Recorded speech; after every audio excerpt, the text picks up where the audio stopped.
ప్రేక్షకులందరికీ నమస్కారం. ఈరోజు బుర్హాన్ అలీ గారి మీద జరిగిన దాడిని జనసేన పార్టీ నుంచి అలాగే వ్యక్తిగతంగా కూడా నేను చాలా తీవ్రంగా ఖండించడం జరుగుతుంది. ఇలాంటి దాడులు ఒక నాయకుడి మీద జరిగాయంటే ఎంత ఈ క్రూరత్వంతో ఉన్నారో అన్నది మీకు అర్థమవుతుంది. వాళ్ళు ఎవరనేది పూర్తి స్థాయిలో ఇంకా ఎవరనేది పూర్తిగా తెలియలేదు. ఇది పార్టీకి సంబంధించిన ఇదా లేకపోతే ఇంకా వ్యక్తిగతంగా ఇంకేమైందనేది మనకు పూర్తిగా తెలియదు. విచారణ పోలీసులు చేసి తెలియజేయడం జరుగుతుంది.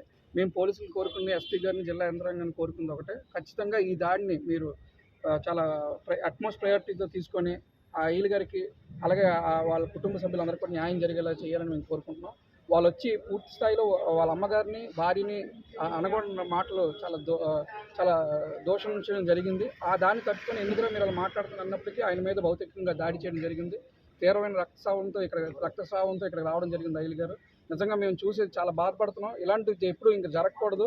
ఇది ఒక రాజకీయ కక్షతో జరిగినట్టయితే మాత్రం ఇలాంటివి ఎప్పుడు పనికిరావని, విజయనగరంలో ఎప్పుడు అలాంటివి జరగలేదని ఖచ్చితంగా మేము అందరూ గుర్తుపెట్టుకొని రేపు రాబోయే స్థానిక ఎన్నికల్లో పోలీసు యంత్రాంగం చాలా అలర్ట్గా ఉండి ఇలాంటివి రేపు ఓటమి భయంతో చేస్తున్నారో లేకపోతే ఇంకో దేంతో చేస్తున్నారో తెలియదు. కానీ